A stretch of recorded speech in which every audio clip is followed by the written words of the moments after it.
Be'ezrat Hashem, today we're beginning the third book of the Rambam. We finished the book of Mada, the book of knowledge, the basic principles of Judaism, the book of Ahava, the mitzvahs which apply frequently during our lives, and today we begin the third book called Sefer Zmanim, the book of times, mitzvahs which apply during unique and special times throughout the year. As the Rambam always does, he begins each book with a verse from Nach, from the prophets or from the writings, which exemplifies the content of the coming book. And in this case, the Rambam chooses a verse from Tehillim, Perek Kuf Yutes, chapter 119, Nachalti edvotecha leolam ki sison libi hema. I take your mitzvahs as an eternal heritage because they are the gladness, they are the rejoicing of my heart. The Rebbe points out it's quite curious. We're talking about mitzvahs that apply only during specific times of the year. Why would the Rambam bring a verse that has to do with the eternality of mitzvahs? This verse would belong seemingly better in the first book, in the second book, mitzvahs that apply throughout our lives. But mitzvahs that apply during specific times, they're not li'olam, they're not forever. Says the Rebbe, it's just the opposite. When it comes to mitzvahs that apply forever, of course the Jew knows that they apply in a way of eternity. But specifically when it comes to a mitzvah that's bound by a specific time, that's when we're prone to think that those mitzvahs only relate to those times. But in truth, the Rambam is telling us that even time-bound mitzvahs, specifically time-bound mitzvahs, are nachalti edvotecha le'olam. They are an obligation that lies upon us at all times. Even today, as we're sitting now at the end of the month of Av, we have a mitzvah to eat matzah on Pesach. The mitzvah occupies space in our minds, to the point actually that even physically we'll prepare for mitzvahs ahead of time. How much time do we spend cleaning for Pesach? How much time do we spend picking a lulav and esrog, even though the mitzvah is only during the holiday of Sukkot? Because those mitzvahs are meant, and they do have a certain shibud, is the word in Hebrew. They have a lien on us throughout the entire year. And the Rambam adds, actually in the verse it's hinted, Nachalti edvotecha le'olam ki sison libi hema. Because the mitzvahs bring me joy, the joy from mitzvahs isn't limited to a certain time. It's always.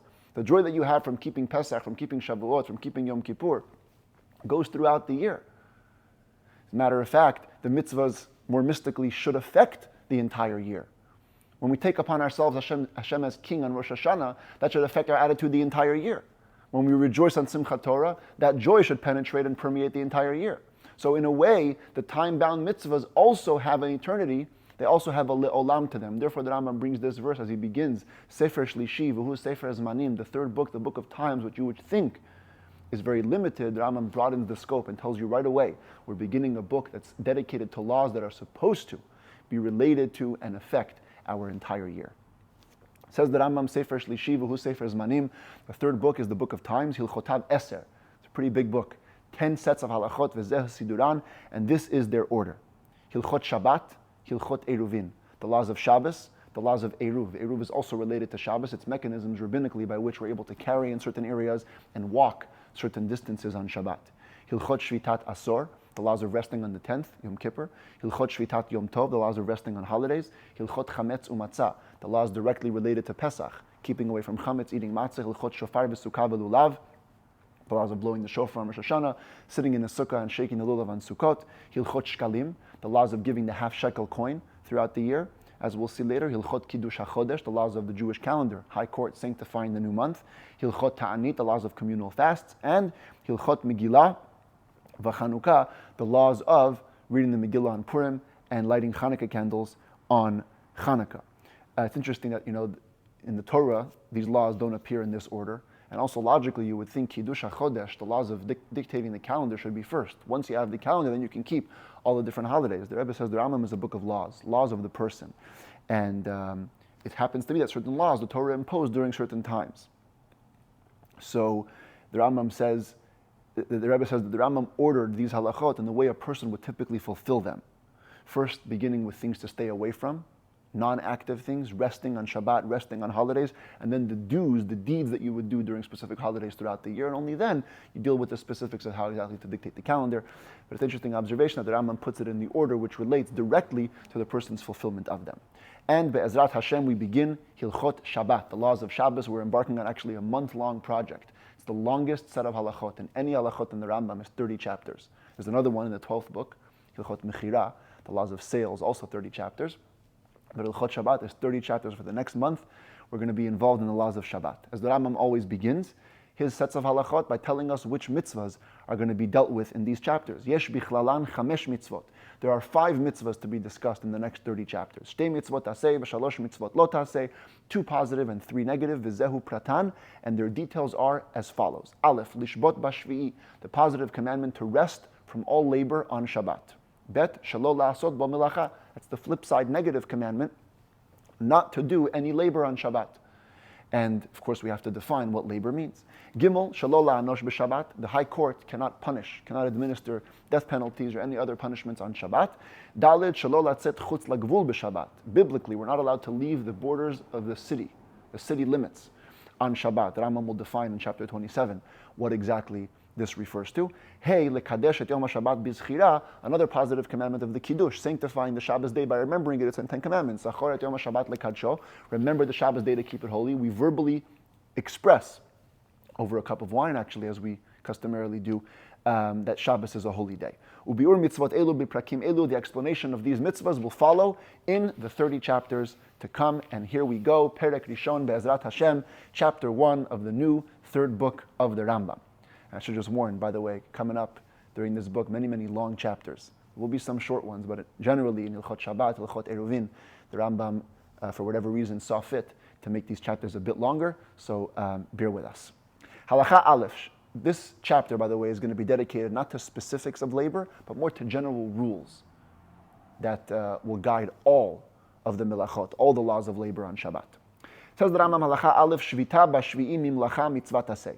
Resting on the 7th day from doing work is a positive commandment. Shene'emar, as it says, Uvayom hashvi'i tishbot, on the 7th day you shall rest. V'chol ha'oseh bo melacha. If you do labor, you don't keep this commandment. Bitel mitzvah taseh, but also ve'avara lo taseh. Not only have you canceled the fulfillment of a positive commandment, you've also transgressed a negative commandment. Shene'emar, as it says, lo taseh kol melacha, you shall not do any work. Also in 10 commandments. V'yom hashvi'i Shabbat l'Hashem Elokecha, 7th day is a Shabbos. Lo taseh kol melacha. Do not do any work.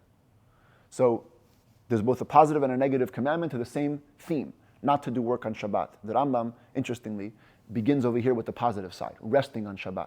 If you look at Yom Tov later on in the laws of resting on holidays, he begins with the negative side. You cannot do work. The Rebbe points out because there's a very big difference between the rest on Shabbat and the rest on holidays.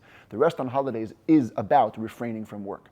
The rest on Shabbat is an active theme, to rest, to be engaged in restful activities. Like the Midrash says, Ba Shabbat, Ba Menucha. When Shabbos came, rest came to the world. So there's a proactive element to the rest. Therefore, the Rambam begins with the active, positive commandment of Shvita. Now, nevertheless, the main obligation of Shabbat is to stay away from work. Umahu chayav al asiyat malacha. Many times negative commandments in the Torah carry a punishment. What's the liability? What's the punishment for doing labor on Shabbat? So the Rambam says, is a couple of categories. Im asa birtzono bizadon, if you did the act willfully, defiantly, purposely defying Hashem's will, chayav karet, you're liable to excision. Your neshama will get cut off, as the Rambam understands this is a spiritual punishment in the afterlife. Your neshama will not be allowed to bask in the pleasure of the world of souls.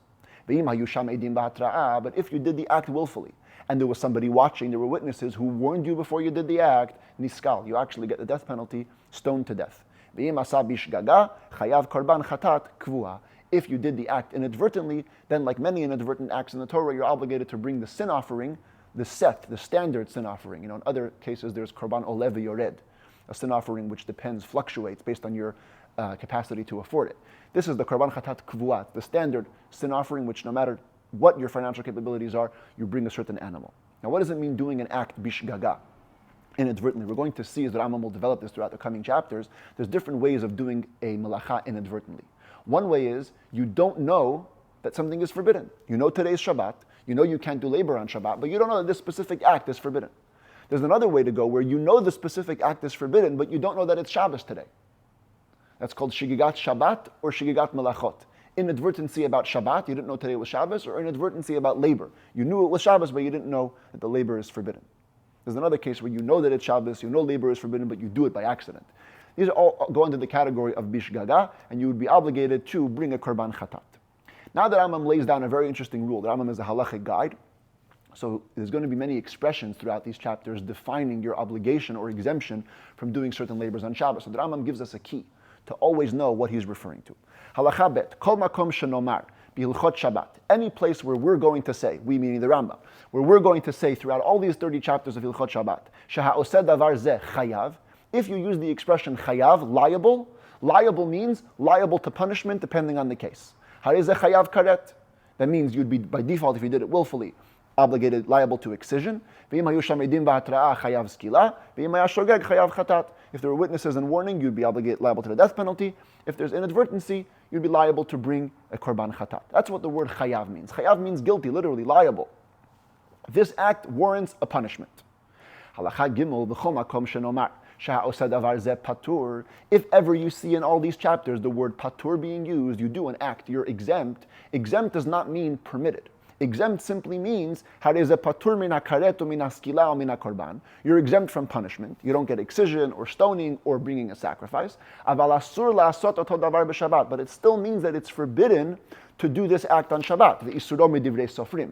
I should note, the prohibition will in this case always be rabbinic.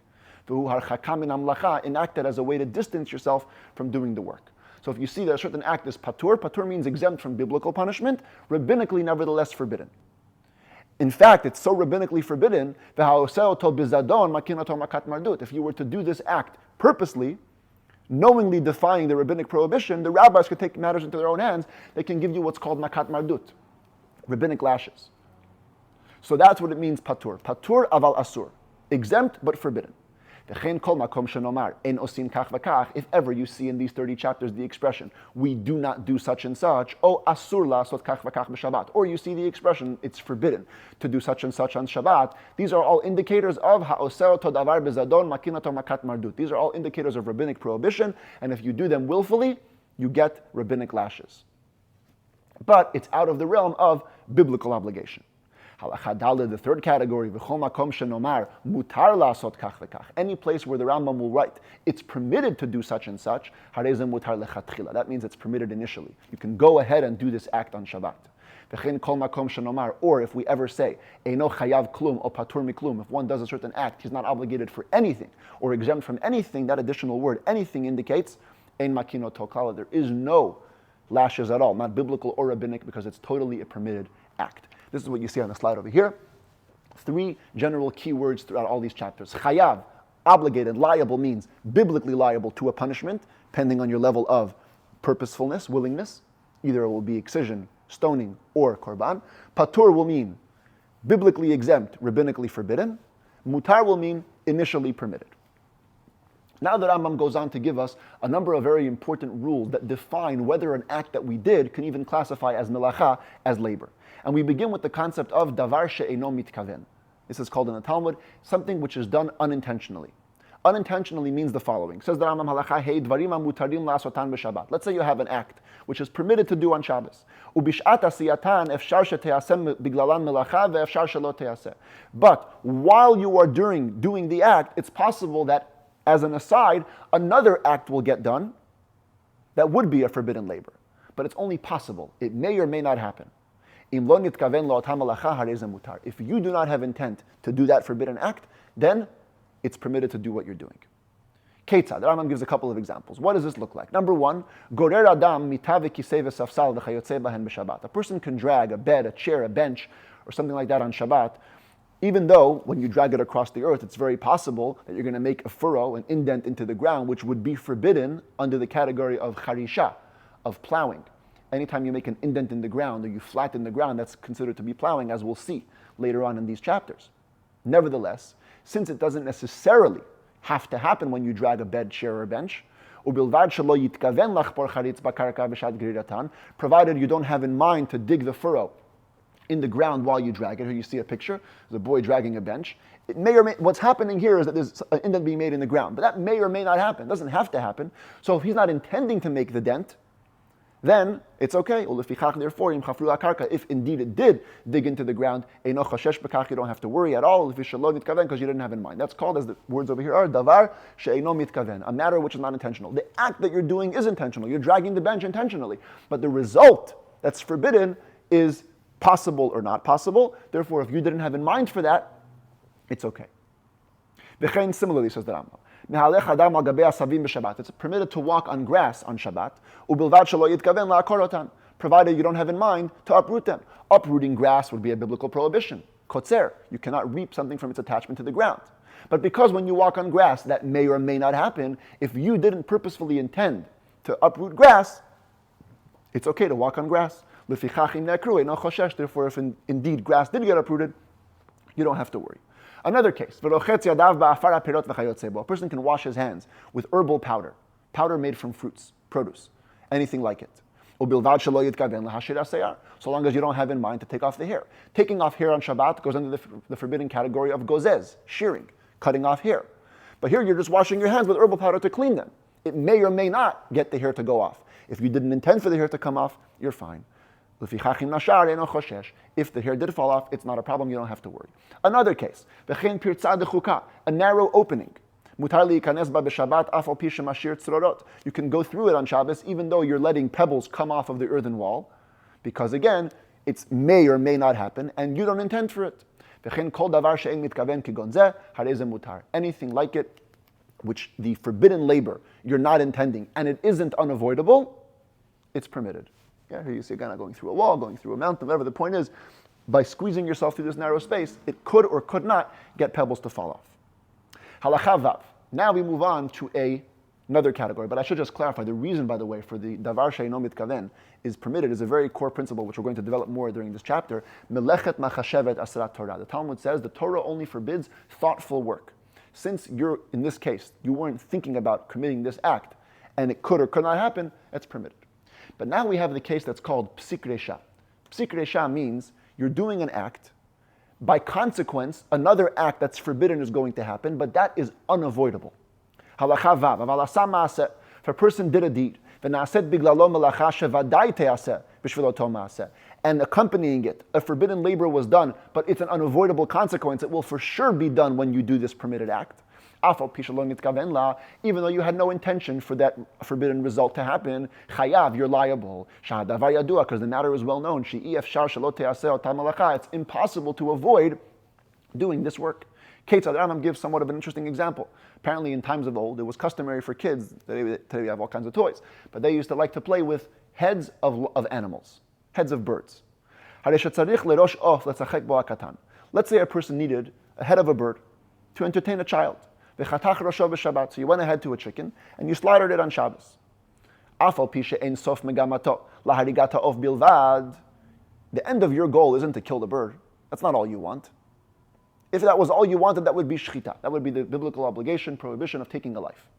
Here, you say, I don't want the chicken to die. I just need the bird. I just need the head for my child. Nevertheless, chayav, you're liable. Because it's well known. You can't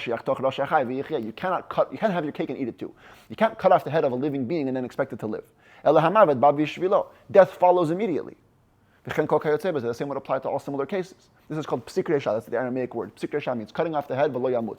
You want to cut off the head and you don't want it to die. It's going to die. So, since it's unavoidable, even though you didn't intend for that, we hold you liable. Now the commentaries discuss what happens if you have a case of what's called psik resha de lo nichale, an unavoidable consequence, but you don't want that result. See, the case of the chicken, even if the guy says, I don't want to kill the chicken, but in the end you did want to sever the head from the body because you wanted the head to be detached. But what if you have a case where you have a unavoidable consequence where you're not happy with the consequence? For example, the commentaries give the case of a barrel plug. Barrels of wine, you used to plug it with wood, plug it with rubber. Sometimes you plugged it with cloth. Now, if you plug it with cloth, when you pull out the cloth to unplug it, unavoidably you're going to be doing some squeezing. Squeezing is a forbidden labor we're going to soon see in chapter 7 and later. So, it's an unavoidable consequence, but you don't want to lose the wine that's going to come because of that. You want your wine, you want to open the plug. The fact that there's going to be squeezed wine, which is unavoidable, but you're not happy with it. Psik resha de lo nichale, it's not pleasing for you. So the commentaries say that Rambam would hold that you're actually exempt. Indeed, you're exempt. But nevertheless, Shulchan Aruch says it's befitting to be machmir, it's befitting to be stringent and not to do such things. So that covers the laws of davar she'eino mitkaven. Unintentional acts, unintentional byproducts, let's call it. Now we go to another category. This is called melacha she'eina tzricha ligufa. Halacha zayin. Kol ha'oseh melacha b'Shabbat. Anybody who does a labor on Shabbat. Afal pi she'eino tzarich ligufa shel melacha. Even though he does not require the body, the actual labor that he's performing, Chayav aleha, here you are liable for it. You see, in the Torah we have specific definitions for what constitutes a labor and what does not. Even if there's an act that's forbidden, the act also has to be accompanied with an intent. There's a special reason why every act is performed, and then it becomes a melacha. If you did the act for a different intent, it's essentially what it is. You're doing the act, but you don't need the main product of this act. You're doing it for a different reason. Even though you would think this should also go into the category of melechet machashevet, it's not thoughtful work. Your thought isn't on the goal of the Torah. Here the Rambam says, Malacha she'ena tzricha legufa chayav ala, you are liable. And the Rambam gives us an example. Ketzad. What would be an example of this? How would this look? Let's say you extinguished a lamp because you need the oil or the wick. You don't want it to get lost, you don't want it to get burnt, or you don't want the clay of the lamp to break. In those days, we're going to see this many times over the laws of Shabbat. The lamps in times of old were clay lamps, little receptacles. They would put oil inside in a wick, and there's a little hole in the side where you can refill the fuel, and that's how you would have lamps. So sometimes, like you have today, when you have a candle in a glass and it's getting too hot, the glass is going to break, you can see that the clay is about to break. So you want to extinguish the fire, not because you want to extinguish the fire. By the Torah's definition, extinguishing is about creating ash. It's constructive. You have a different purpose in mind. You want to save on fuel. This guy, I love saving on fuel. You want to save the wick, you want to save the clay. Even though seemingly you have a different intent, you're obligated. Why? Why are you liable? Because what you've done is a forbidden labor. And what you had in mind was to extinguish. You may not need the body of the extinguishing, and you may only have extinguished it because of the oil or the clay or because of the wick. Nevertheless, you're liable. Another example. If you carry a thorn, 4 amot, 4 cubits, about 6 feet, in the public domain, we're going to see later, maybe I should show it now, there are 4 categories of domains when it comes to Shabbat. There's prohibitions to carry from different places to other places, or within certain places you can't carry distances. Chapter 12 to 19, we're going to have a lot of this. So we're just talking about it in short now. But you have a Reshut HaRabim, which is a public thoroughfare, a public area. You cannot carry 4 cubits, anything, 4 cubits in Reshut HaRabim. Let's say you did. You carried a thorn, 4 amot. But you didn't do it because you wanted to transfer the thorn from here to there. You did it because you wanted people to avoid tripping on it or getting damaged by it. Or you extinguish a coal, so people aren't damaged by them. Chayav, you're nevertheless obligated. Even though you don't require the actual extinguishing or the actual transferring, your intent is only to distance the damage. You're obligated, you're liable. Anything in similar cases, you are chayav. Significantly, in Shulchan Aruch, the ruling is that you're patur. This also goes into the category of melechet machashevet. It's not thoughtful work, and you're exempt. But it's still rabbinically prohibited, according to many opinions. So you should stay away from melacha she'ena tzricha legufa. But the Rambam rules, nevertheless, and we should know the Rambam's ruling, that you're chayav, you're obligated. Okay, let's talk a little bit more about thoughtful work. Different cases where your thought could be, where your thought, what you intended to do, and what actually happened will be different. Halacha chet. Kol hamitkaven la'asot melacha v'na'asa lo melacha acheret. Shelo nitkaven la. Okay, here you can see on the chart, we're going to be dealing with a bunch of different categories of melechet machashevet, taking it from one more and more extreme. So, first case is you meant to do one labor and you did another one. So your intention was a forbidden intention. You planned to do something forbidden on Shabbos. But in the end, what ended up happening was a totally different act, also forbidden on Shabbos. You intended to do a forbidden labor, but another labor happened that you didn't intend. Patur aleha, you'd be exempt. Because your thought wasn't done. Melechet machashevet, asrat Torah. Ketzad, what would be an example of this? You threw a stone or an arrow at your friend or at an animal to kill them. Killing is forbidden on account of shchita. There's a prohibition, one of the 39 forbidden labors is taking a life. But then, as you're throwing your stone, you totally missed through. The stone or the arrow went, uprooted a little tree while it was going and didn't do the killing. Uprooting a tree is also a forbidden labor. Kotzer, you cannot reap, you can't detach anything from its source in the ground. So you intended for one labor, another labor was done. Hareze patur. you're exempt. That's if you intended for one labor, you did another one. Harei kal v'chomer, says the Rambam, we can therefore assume, logically, that im nitkaven li'isur kal v'nasa isur chamor, that it certainly applies if you intended for a lesser transgression, and you ended up doing a more severe one. Second case, meant a lesser labor, did a more serious one. For example, you wanted to throw something into a Carmelit, and in the end it went through a Reshut Rabim, a public domain. Okay, again, we're going to keep this shorthand. Biblically, there are only two domains: Reshut HaYachid, Reshut HaRabim. Private domain, public domain. There's other domains that are kind of in the middle. They're not private, they're not public, they're a Carmelit. To be a public domain, you have to have 600,000 people passing through daily. It's a ton of people. Any other public place which doesn't have that amount of people passing through, or other conditions, as we'll develop it in these coming chapters, are called the Carmelit. They're only rabbinically forbidden to carry there, or to transfer stuff there. So you wanted to throw a ball into the ocean, which would be a lesser prohibition, a rabbinic prohibition. Your hand missed through, and now you threw it into the street. You did a biblical prohibition. You meant a lesser labor, second category. You meant a lesser labor, you did a more serious one. Of course, that's not Malechet Machashevet. Shu Patur, you are exempt. Anything similar will also be exempt. Another case, an even further case. You didn't even intend for a labor at all. You meant something permitted and did something forbidden. If you intended to do something permitted and you ended up doing something else, you meant to cut something already detached and you ended up cutting something attached to the ground, which is forbidden on account of kotzer. The commentaries discuss, either it means the same bundle, like you had a bundle sitting on the ground, you thought it was detached, you put a knife into it, boom, you realized it was actually attached. Or your knife, you mishandled the knife. You were going to cut something permitted, and in the end you ended up cutting something forbidden, a different bundle that was attached to the ground. Point is, not Malechet Machashevet, Eino Chayav Klum, you aren't obligated at all. The Rambam told us this expression means totally permitted. V'chein kol kayotze bazeh, anything like that. So we're gradually going from level to level in Malechet Machashevet. Another level, Halakha Tet number 9. Nitkaven lilkot te'inim shchorot v'liket levanot. You're within one act. Within one act did a different type. You wanted to pick figs off the tree, and you picked figs off the tree, but you wanted to pick black figs and you picked white figs. Let's go even further. Within one act, you did a different order. Oshen nitkaven lilkot te'inim v'achar kach anavim. You wanted to pick figs and then grapes. And then it switched. You ended up picking grapes before picking figs. I'm calling it one act because it's one forbidden labor. One forbidden labor of picking. But you picked it in a different order. You ended up doing everything that you did. Patur, you're exempt. Even though you picked everything that you wanted, since you didn't pick the order that you wanted, Patur, you're considered exempt. In a way we can call this non-intentional. The Rambam himself uses those words. Torah only forbade thoughtful work. Doing it in a different order doesn't match your thoughts. Now, the Rambam does give us an exception.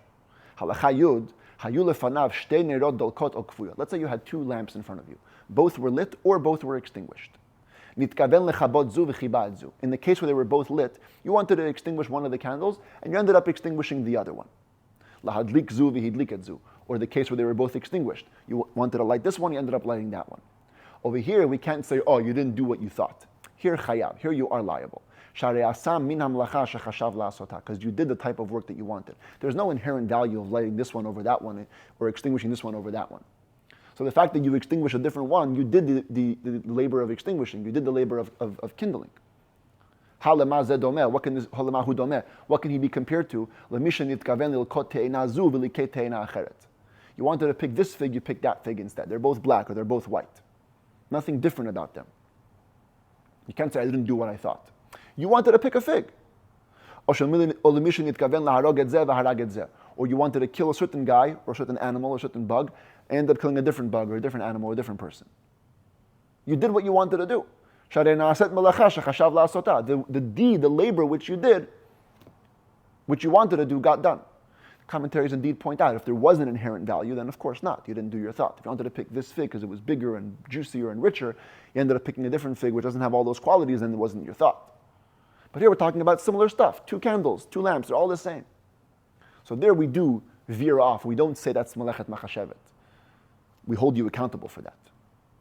But once we're talking about the 2 lamps, The Rambam does give us a case where you could conceive of an exemption. Halacha Yud Aleph, if you intended to light the first one and to extinguish the second one second, in other words, this would be a case where one was lit and one was not. Last halacha, they were both lit or both extinguished. You had one lit, one extinguished. You wanted to light that one and then extinguish the lit one. But in the end it switched. You first extinguished the lit one and then you lit the extinguished one. Here you're patur. Here you're exempt. It's kind of like the figs and then the grapes. So the figs and then the grapes were all within one act. They were within one forbidden labor. Kindling and extinguishing are two different labors. So even there we apply the principle of order. It has to be done in the order that you want it to. Even though technically each act stands for itself, you would be punished for each act alone. Since in your mind you wanted to do both acts together in this order, so if you did it out of order, you're exempt. What if you did one thrust and you're able to extinguish and light at the same time? Then chayav, then you'd be obligated, you'd be liable. Even though you didn't light first, you wanted to light first, then extinguish. You didn't light first, but you didn't light second. You didn't delay it either. Both came at once. And therefore you're liable. And the same would apply to all similar principles. Where you wanted to do two different labors in a certain order, you did them in a different order, you're exempt. Another case of exemption, you did it work casually, totally without intent. Not by accident, just like totally doing it. Patur, you're exempt also, because you had no specific intention for malacha. Some say this would be the case I mentioned before, where you know it's Shabbat, you know something is forbidden, but you're just casually walking, you turn on the light switch, for example, like that. It's forbidden, but you're exempt. We can't hold you biblically liable. Halacha Yud Bet, another core rule about malacha. You wanted to do a certain level of labor, and more than what you planned was done. Chayav, here you're liable. You don't say, I didn't do what I thought. No, you did what you thought plus more. But if less than what you wanted to do was accomplished, then indeed you're exempt, because you didn't do what you thought to do. Ketzad, what would be an example of this? Carrying something from a private domain to a public domain is forbidden. You wanted to take a load out, but you wanted to take it out on your back. And in the end, it ended up coming to the front. Chayav, you're obligated, you're liable. Having loads on your back gives them less chance of being guarded properly. When they're in the front, you can see them. It's a higher level of guarding. So you intended for a lower level of guarding. You ended up doing a higher level of guarding. You transferred something, you're obligated, you're liable. You wanted a lesser guarding, you got a bigger guarding. But if you wanted to carry the load in front of you, you wanted the higher level of protection, you ended up carrying it behind you, patur, then you're exempt. Because in this case, you intended to take it out with a higher level of protection, you only ended up with a lower level of protection. Anything similar like this would also be subject to the same principles. If you did more than what you intended, liable. Less than what you intended, exempt. If you were wrapped with a belt, and you had this load on your belt between your flesh and your cloak. Now it doesn't matter where you intended and where it ended up, whether the load ended up in front of you or in the back of you. Obviously a load that's normal to be carried this way. Chayav, you're liable. Because on a belt, things always swing around. Nothing is more protected or less protected in any area of the belt. And therefore here we don't consider it to be more or less than your intent, you're always liable. Halacha Yudalid, another core rule about malacha. This one hinges on the principle of shiur. Every forbidden labor in the Torah also comes with a minimum amount. If you plow on Shabbat, you're liable. How much do you have to plow? If you write on Shabbat, you're liable. How much do you have to write? There's always a minimum amount. We're going to be talking about writing actually. When it comes to writing, the minimum amount is 2 letters. So says the Rambam, anybody who intended to do labor on Shabbat and began the labor and did the minimum amount, chayav, you're held liable already, even though you didn't finish all the work that you intended to complete. Ketzad, what would this look like? You wanted to write a full letter or a full document on Shabbat. You don't say, we're not going to hold this guy accountable till he finishes his objective. And he writes the entire letter or the entire document. No, the moment you write 2 letters, you're already obligated. Same thing if you wanted to weave a full piece of clothing. The biblical obligation, minimum amount for weaving, is weaving 2 strands. Once you wove 2 strands, you're liable. Even though you wanted to finish the whole piece of clothing today, you did the minimum amount with intent, we hold you accountable. The same would apply in any similar case. Other malachot, you did the minimum amount, even if you wanted to do more, you're already liable. Halachat tetvav, another core principle, doing labor in partnership. Any labor which an individual can do on his own, and it happened to be that 2 people did it in partnership. Whether it was a 2-part labor, and one person did part 1, second person did part 2. For example, we're going to see later, when it comes to the laws of transferring, carrying from private to public domain, every carrying has to have 2 parts, akira and hanacha, picking up from one domain, placing in the second. So here we would have an example of one person uprooted, picked up the object from one domain, passed it to his friend. The friend put it in the other domain. Or it was a 1-part labor. It only required 1 act, but both people did it together from beginning to end. 2 people held on to a pen, a quill. They katvu and they wrote something. Or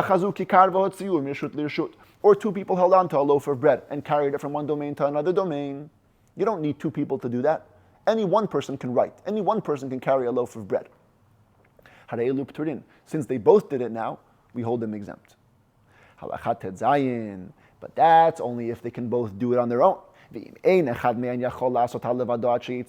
if you need both of them are integral, you need both of them to do this act. 2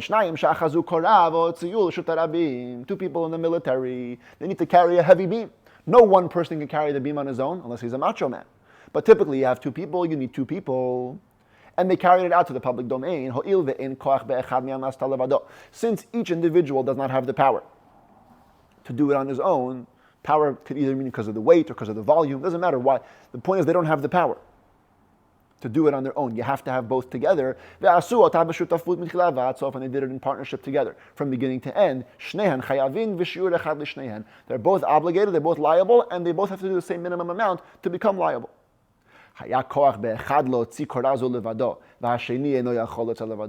say you do have a macho man, one sumo wrestler who can carry the beam on his own, and the other guy couldn't carry it out on his own. And they both carried it out together. The first macho man, he can't blame the other guy. You can carry it on your own. You're able to. You're liable. The second guy is considered to be only a helper. Halachically, we have a rule, when you're a helper, you're not liable at all, because you're not needed.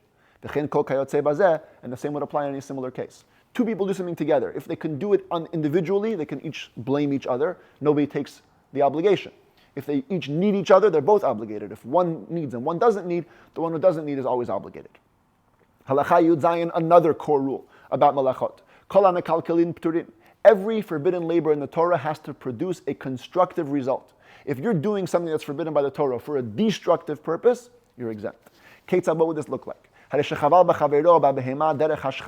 You wounded your friend, you wounded an animal simply for the destructive purpose of it. Or you tore clothing, or you burned clothing, or you broke something just by way of destructiveness. You'd be exempt. We're going to see later what would be an example of an obligatory wound. Obligatory wound we mean if you need blood. You need blood, so you punch the guy in the face to get some blood. Or you need it to have a tear so you can sew it back properly. Sometimes you have a small little tear, you have to kind of extend it first before you can sew it back. So you tore with constructive intent. You burned something to get ash. That would be constructive. Here, you did it only for the destructive purpose, therefore you're exempt. If you dug a pit and you only needed the dirt, digging a pit's constructive purpose should be for the pit itself. Here, you don't need the pit itself. For example, the commentaries say, you dug a pit in your own house. Who needs a hole in the house? Yeah, you wanted some dirt, fine. But now you have a hole in your house. You did a destructive act. It goes into the category of destructiveness, and you are exempt. Even though you did a forbidden labor, since your intent was for destructive reasons, patur, you are exempt. But for example, let's say you would dig a pit in the field. No, that's constructive. Pits in the field, even if you need the dirt, you ended up with something good. So there you'd be obligated, liable. But here you're exempt. What if you did something destructive but with an intent of constructiveness? Chayav, then you're liable. Keita, what would this look like? You demolished a building to rebuild in its place. Or you erased 2 letters to write in the place of the erasure. Or you dug a pit so you can build a foundation there. Anything like it. Chayav, you're liable. The minimum amount to make them liable is the same minimum amount as the original act. So if you're writing 2 letters would obligate you, erasing 2 letters would obligate you. Same thing. Halacha yutet, a final principle for today. Kol ha'oseh malacha b'Shabbat. Anybody who does labor on Shabbat, miktzata b'shogeg miktzata b'zadon, partially inadvertently and partially defiantly, so you became aware in the middle of the act, or you forgot in the middle of the act. Ben shehezidu levasof shagag, ben sheshagag levasof hezid. Whether you began defiantly and you finished inadvertently, or you began inadvertently and you finished defiantly, patur, we hold you exempt on all levels. Ad sheyaseh shiur hamlacha kula mitchila ba'ad sof bizadon, till either you do the entire minimum amount of the work from beginning to end purposely, in which case you'd get a punishment. Then you'd be obligated to excision, or if there are witnesses and a warning, you get stoned. Or you do it entirely inadvertently, in which case where you would get a standard sin offering. But if it's partially this and partially that, you're actually totally exempt. And this concludes the first chapter, which discusses all the core rules related to the forbidden labors.